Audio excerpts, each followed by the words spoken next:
Good morning. Phew. Always running around. Let's take some deep breaths with some noise on the way out before we get into announcements. That's my way of reminding myself about announcements. So we're going to take 3 deep breaths with some noise on the way out. And we're going to charge back up our heart chakra and roll off any angst that you may have right there. So deep breath in.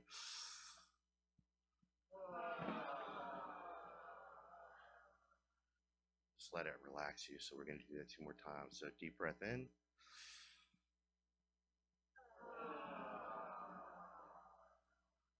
One more really, really nice deep breath in and sigh and exhale as long as you can and get it all out so you can breathe that next moment in and in. So deep breath in.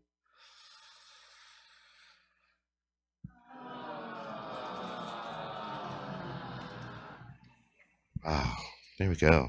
So welcome everyone. Happy Mother's Day. So major announcements. We already gave you one of them, and that was that Miss Randy is our music personality today, and we've already seen the wonders and the joy of that. So thank you. And she's going to treat us. She's going to treat us again later to something really sweet and inspirational. So stay tuned. Announcements. Today is Mother's Day, so we're doing a Mother's Day talk. Tonight we have the honor of having Becky doing doing the diversity night, and what is the beauty and biology or the biology and beauty? Whichever. The biology and beauty of eagles. And we tried to do it a couple weeks ago and had technical difficulties, but now we have that squared away. So come on out for that tonight because it's going to be awesome. Do you want to say anything about it? 6 o'clock. With my shirt.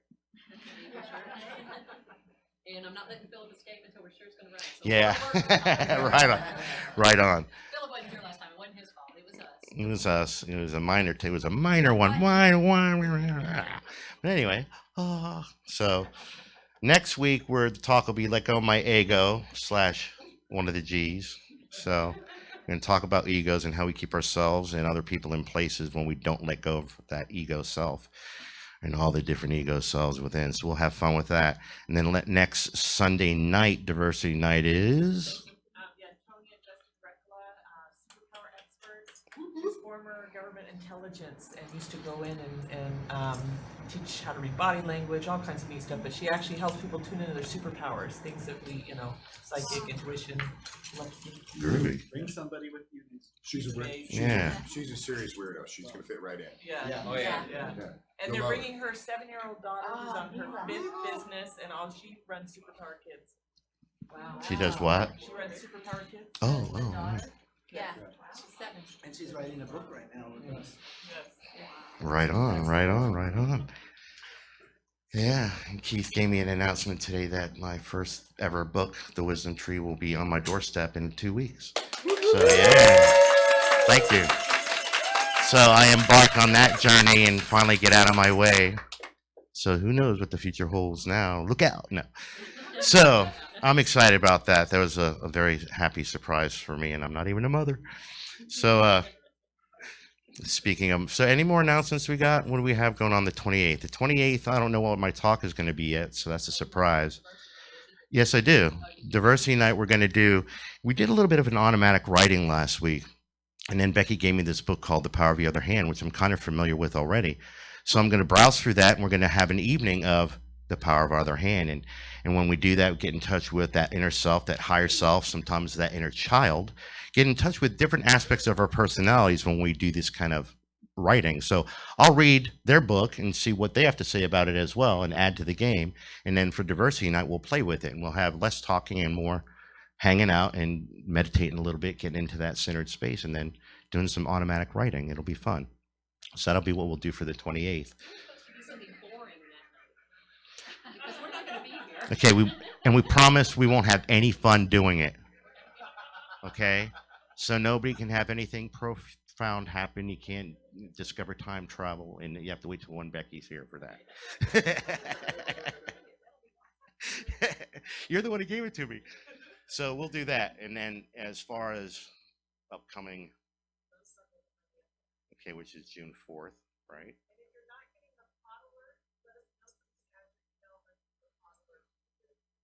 Yeah, we had a marketing meeting yesterday and we're relaunching all those kind of things with pod alerts and stuff. and hopefully we'll get one to you at least monthly, but I'm going to try to jump on that and do it weekly or bi-weekly, so you have the talk titles and the diversity nights and what's going on, things like that. So now Wednesday nights we're having Course in Miracles group, and I'm gonna morph that group a little bit. I'm gonna go up on Meetup and morph it to a Course in Miracles / metaphysical meetup, because so many times we'll be reading the course and then we'll get off on a tangent. We just start talking metaphysics. So I might as well just go with the flow of the show and have it be that and bring it. I'll announce it like that, so maybe that will draw more people. We're also going to have a class, and when are you going to actually start that, Mr. Dale? First week in June. We decided on Thursday, and it's going to be a world religions class. Would you like to talk about that a little bit, perhaps?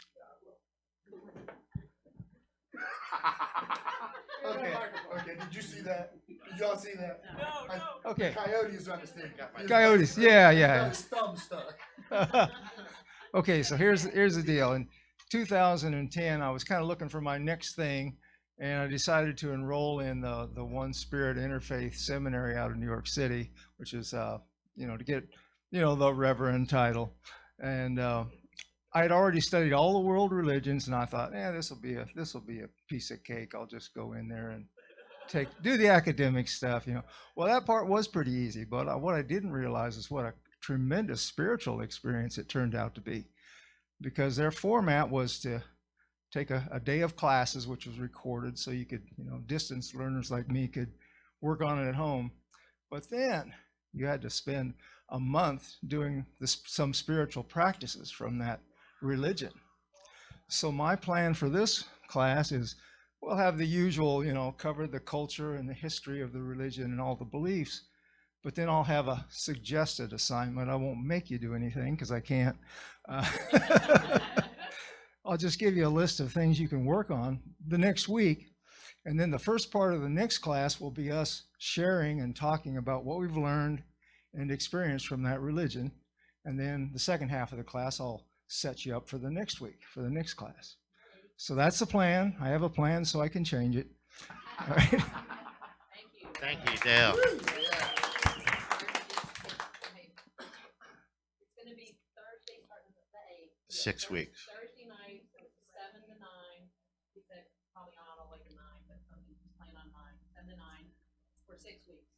So it's got a beginning and an end. It's not something that's going on forever. And love offering type scenario. No one turned away. Ever. So any more news? Really?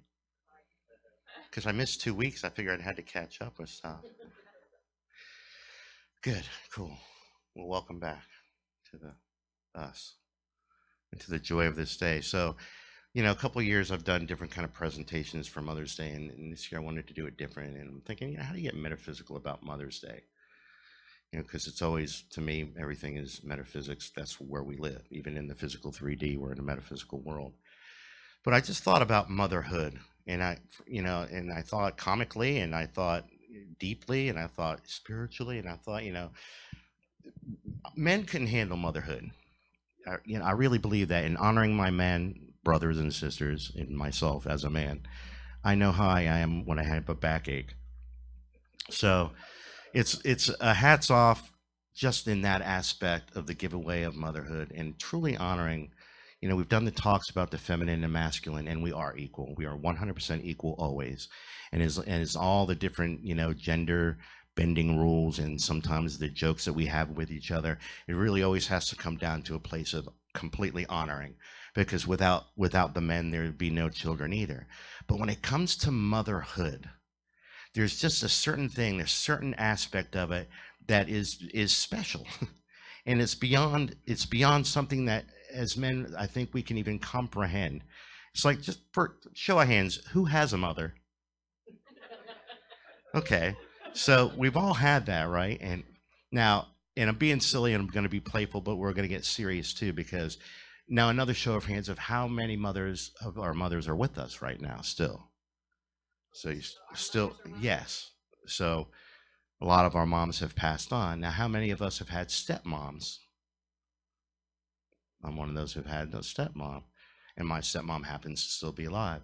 So in all that, in that joy of motherhood, and that wonder and that honoring of it, which we're going to still talk about in a moment, how many of your moms did it perfectly?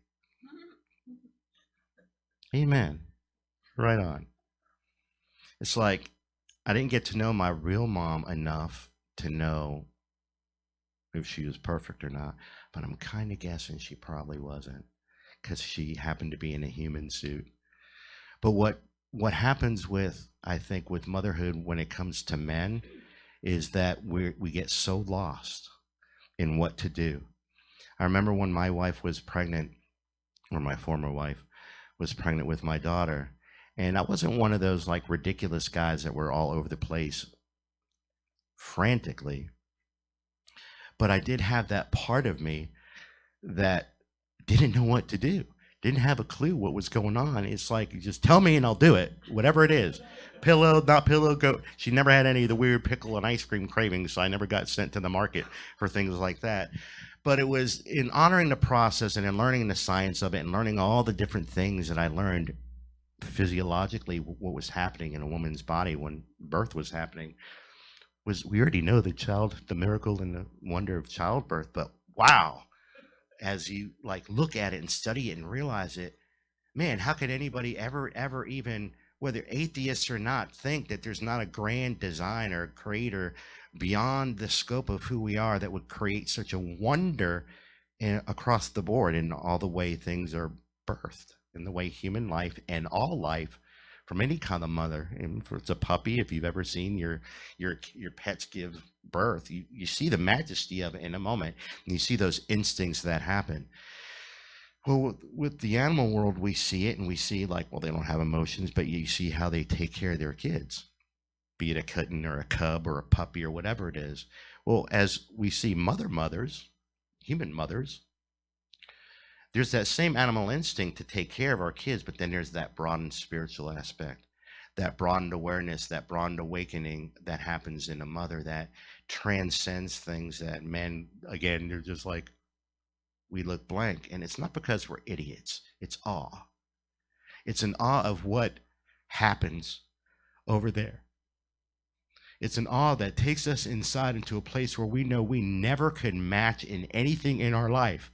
And I did a talk a long time ago called I Bow to the Woman. And we had all the guys come up here and say the little poem. It was a short little poem, and we bowed to the woman. But it's in understanding that without our sisters, without motherhood, there'd be nothing to bow to. There'd be no way for us to get in touch with that wonder of our own self. Because there is times, as I see this wonderful man over here mothering and fathering his child, that nature is within us too, and to honor that in the men. But we learned it from you. We learned it from the wonder of women. We learned how to be into that softest, nurturing part of ourselves through you, because we didn't know how to do it.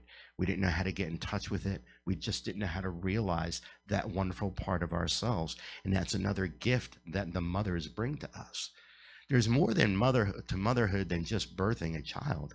Because I did a talk a while back ago, I reckon, called The Tree Who Thought She Wasn't a Mother, and it was honor of my sisters that may never have born children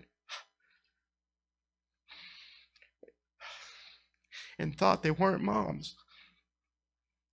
And it made me sad and broke my heart that they would think that when I saw them mothering and I saw them nurturing and I saw them bringing that wonderful energy to the world and to the game and to the people they touched. And I'm like, it hurt my heart to make me think that there was one woman in the world that thought that, whether she bore a child or not. And to honor woman and motherhood from a deeper place than that, from a deeper place than the fact that you gave birth or didn't give birth, from honoring it as to who you are as a role in this world, along with all the other things that you get to pick up. Because for the longest time in this patriarchal society, that's all women were allowed to do, barefoot and pregnant type scenario. And it's like, and as we evolve past that, we know that there's so much more to that.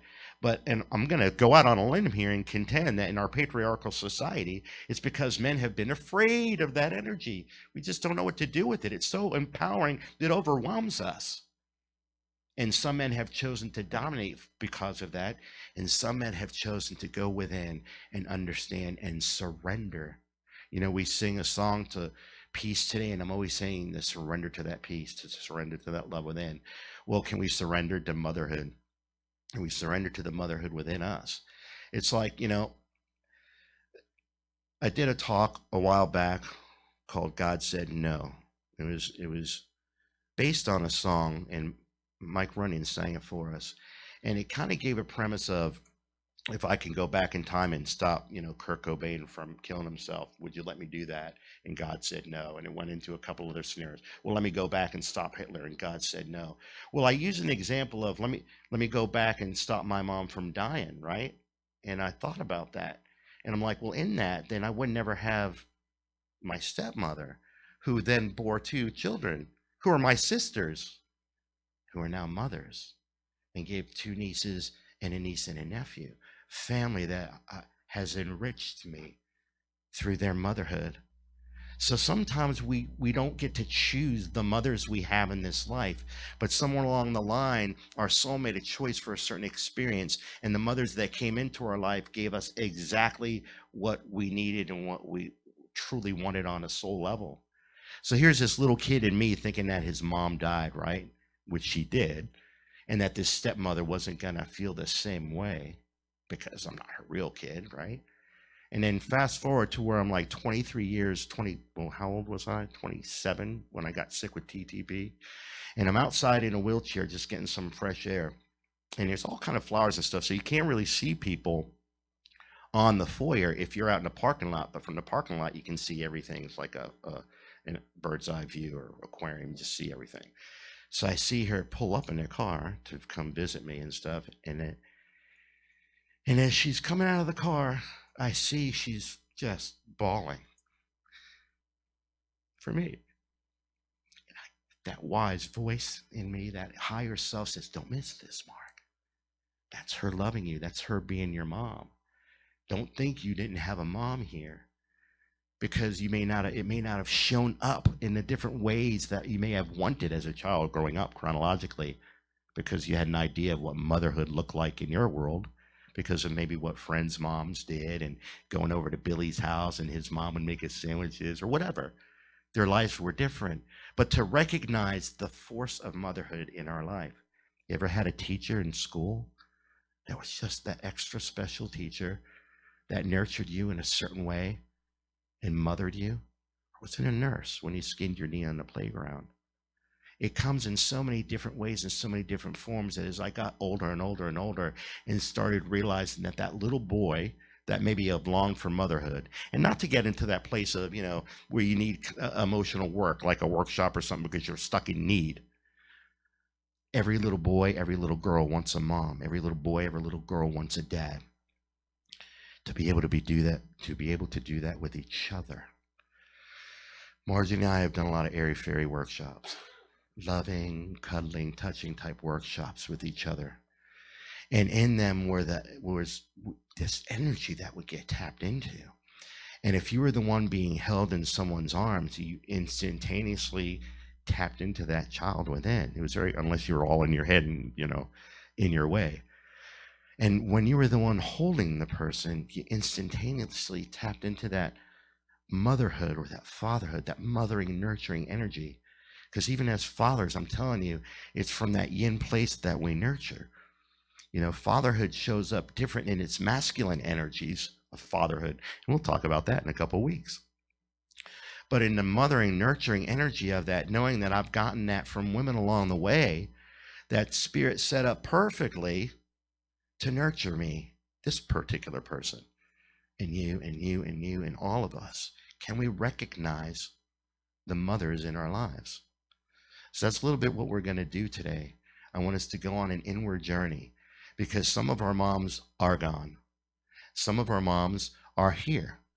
Some of our moms that we have present with us, we may not be in communication with and be in a place of relationship because of whatever happened in our yester moment of life.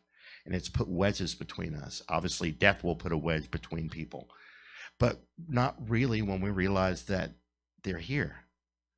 You know, when I was playfully started the talk out at the beginning with anybody ever had a mom, and we all giggled and raised our hands. And that's true.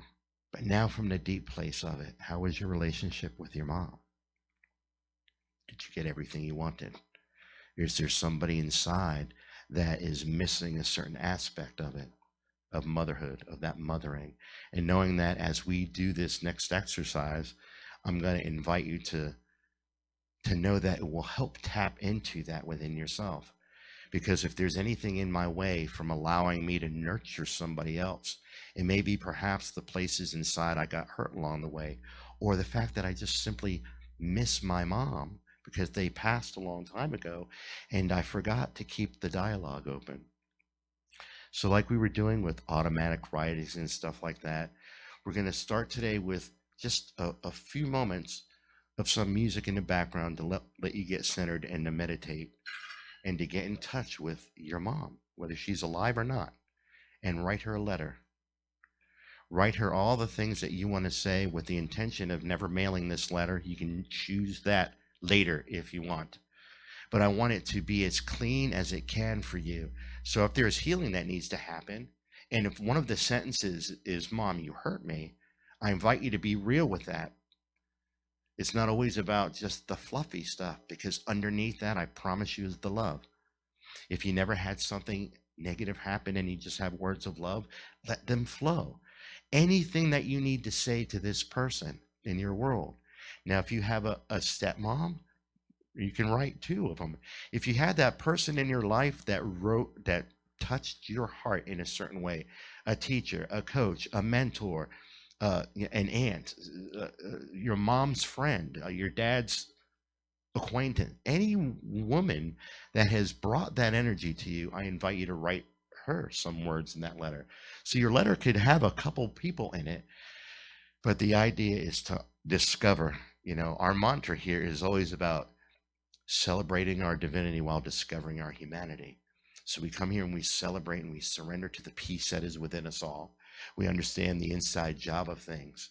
But if I really want to honor my mother, I have to be honest with my loving and my hurt. And again, this is for you. You never have to share this with another human being. And you may find yourself one day wanting to give it to your mom, or you may do it in a ceremony where you let it go and you burn it and you let it go back up to spirit. You may put it in a prayer box in your altar. You know, a long time ago, I wrote a poem that helped me in my own process, and it was called Mommy, Can You Hear Me? And man, did it plug me in. And I read it in one of my workshops, and did it plug me in. And it got me in touch with that little kid, that guilt, the shame of my own mom dying. And what the hell is you talking about? How can you feel guilt and shame over that? It didn't make logical sense, but it was there emotionally. Doesn't have to make sense. If it's in the way of me having that wonderful memory of my mom, because I only have like 4 of them. But as I did more and more of this kind of work, other ones started popping up. And I'm like, oh, I never had that one before. Now, science will say that every single thing that's ever been input here is here. It's just the access we have to certain memories. So I want us to have an opportunity to remember our moms, whether they're alive with us right now or already crossed over, to remember those moments of joy, to remember the moments of nurturing, to remember all the moments. And if you didn't get that, to recreate it in your letter. Because I'm talking energetic, and I started this with saying, well, how can I make Mother's Day metaphysical? It's like, and this is how. Because while we're doing this, we're going to be getting in touch with different parts of ourselves. We're going to be talking to the spirit world, if that's where your mom is. And if she's physical in the 3D world, by virtue of the fact that she's a spirit still, she's going to get it that way too. So allow yourself to do this, and do it from a place of joy and celebration of who your mother is and what you want to say to her. So I'm going to be passing these out while he starts the music. So I'm just going to put a pad in your hand and a pen, and then we'll start that, okay? So if you want to cue up some soft music.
We'll do a couple more minutes, give people a chance to conclude a thought. I invite you to finish this later if there's more. We still have a couple moments.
About one more minute.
When you're ready, just bring yourselves back to us. And I invite you to continue these if there's more. There's always more.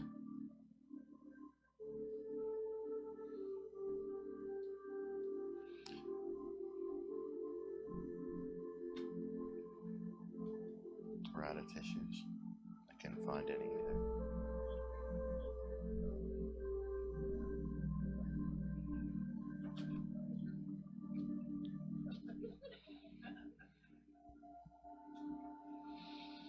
So how was that for everybody?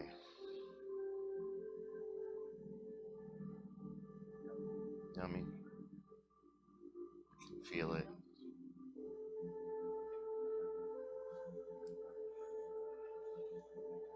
Did anybody notice it as they were writing? All of a sudden, this little kid energy came upon them. I noticed that for myself. My writing got sloppy, and I didn't care. I just let him talk. Simple too, sweet, short and sweet, actually. Go figure. Right on. Right on. What else did anybody notice? Feel free. It's open invitation to just comment on if something happened for you. I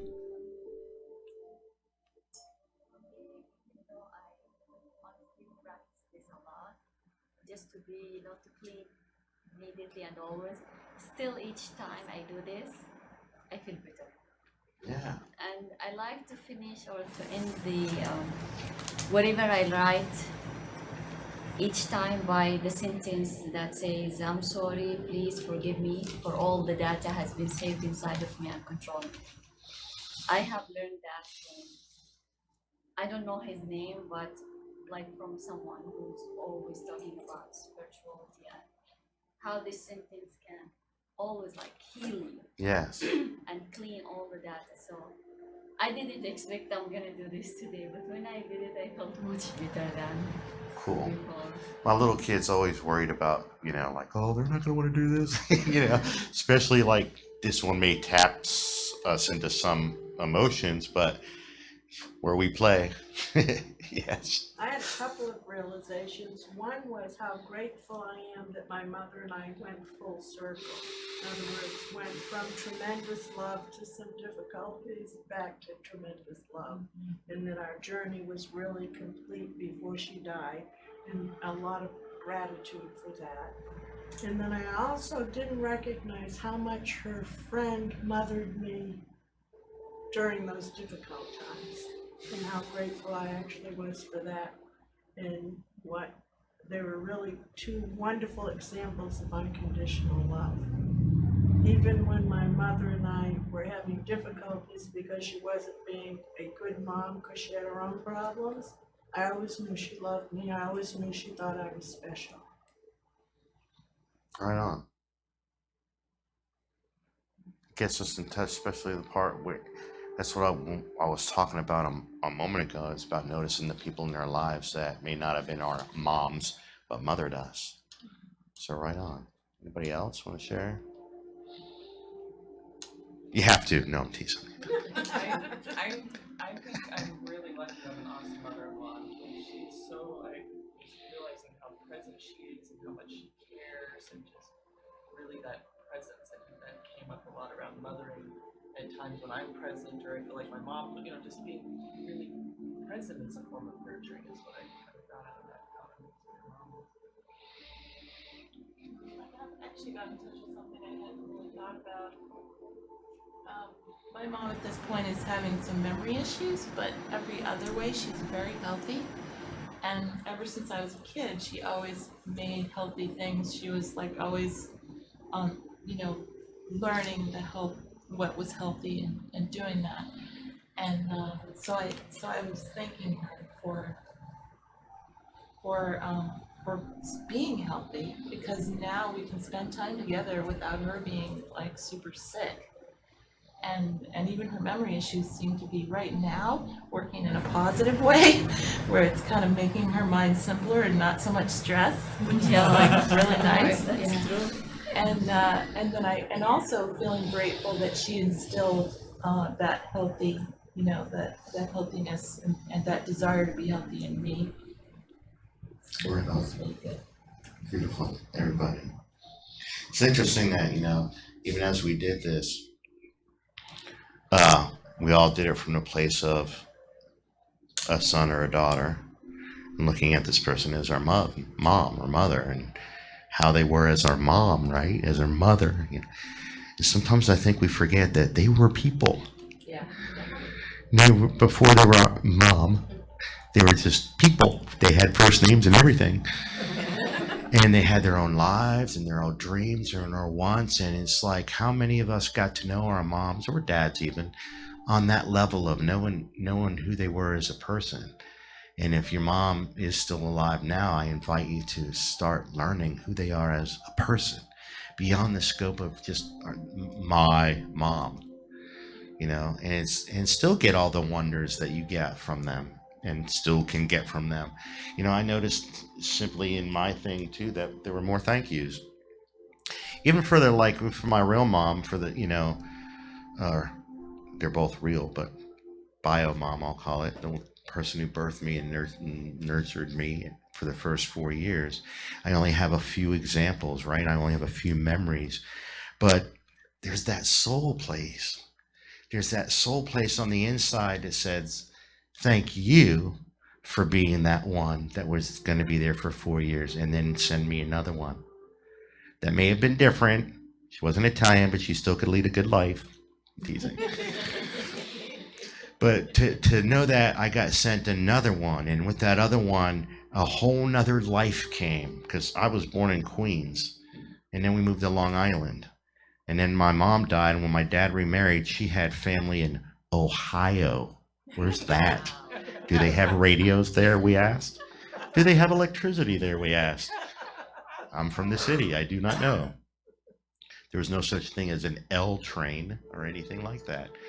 But none of that would have, and boy, was that wonderful growing up in the woods. And not growing up in the woods, meaning growing up and having the woods right behind us and having all this now hills and all this. Like, we had raccoons in our yard and deer and rabbits. We didn't have that in Queens. We didn't have that in Long Island. So a whole nother life happened. And then it got too cold in Ohio for my dad as he got sick. But she had, meaning my stepmom, Isabel, had relatives in Florida. We didn't know anyone in Florida. All my relatives are still mostly in New York. They're scattering as, we all get older, and now we're the elders of the family. But they're mostly still in New York, Northeast, Boston, things like that. So a whole new life happened for me because I got a whole new mom with all her wonderful neuroses that came with her, but all the gifts that came with her too, and the gifts of my two little sisters, and then the gifts that they brought when they became mothers. And oh gee, my niece Katrina is now a mother. And I'm like, wow, my nieces Nicole and Christine are mothers. All this happened because of our move. I wouldn't have met my own wife because we met in Florida and had my. So when we look at motherhood and the things that we may have been cheated out of and then gifted, we have to look at the bigger picture, and that's where that metaphysical part of it comes in. That's where that person raised their hand and said, I will go down to that family with that group, and I may have a mom that lasts for my entire lifetime. I may have a mom that lasts only but a moment for my lifetime. I may have one that dotes over me and nurtures me, and I may have one that is like neurotic and is always complaining about me, but she's mine. And that's the part of ownership of our moms. No matter what flavor they came in, no matter what they did, they were people. They had fears, they had hopes, they had wants, they had dreams, and then they gave a lot of it up just so that we can come into the world, so that they could make sure that we were safe and protected and knew how to tie our shoes, knew how to act in public, or knew how to treat people.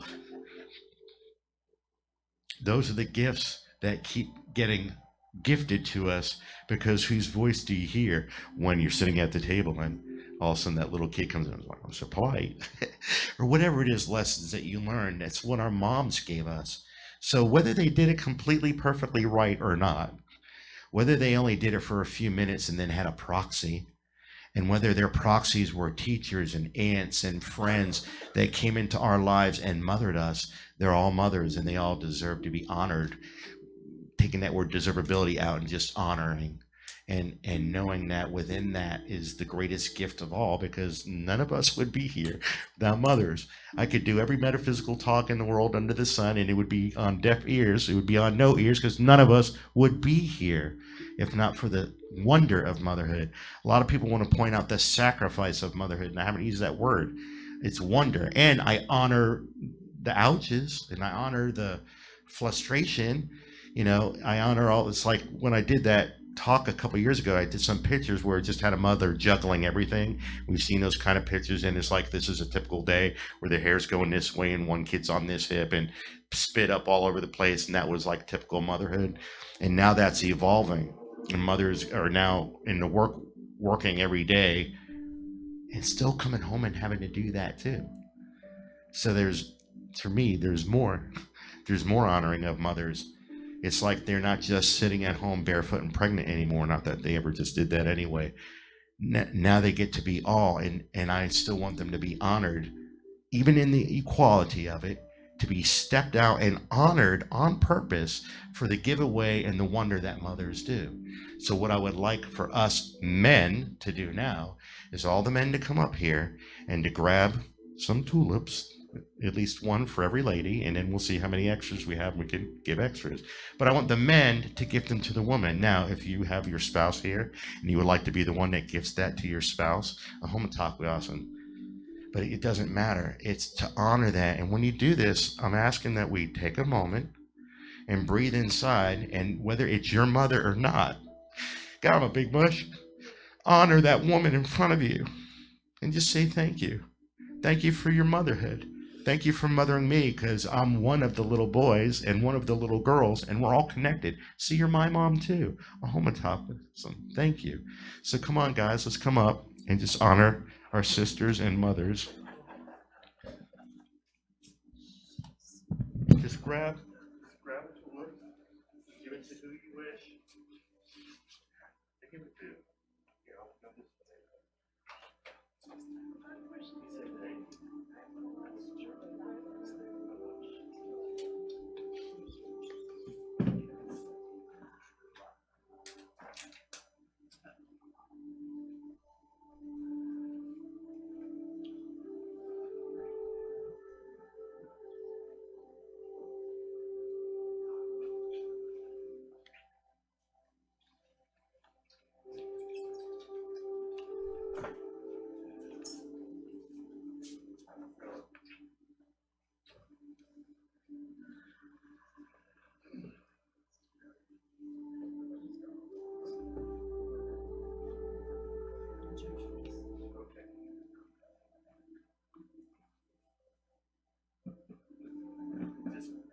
Does everybody have at least one?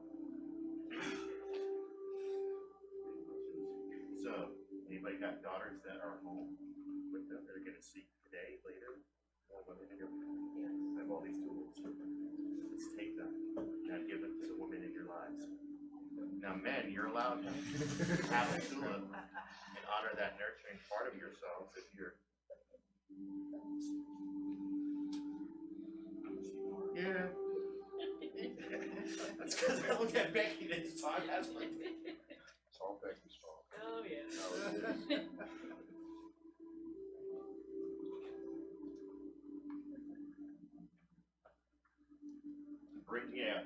The goal is that they all go home with someone. Yeah, sometimes I just get choked up and my brain goes away. So no more words. Thank you, everybody, for this wonderful day. Thank you for all the mothers, for all the wonder that is you, for all the giveaway that you are, and for all the beauty that you bring us.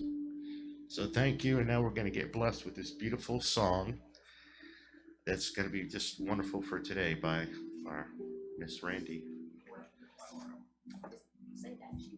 I know this.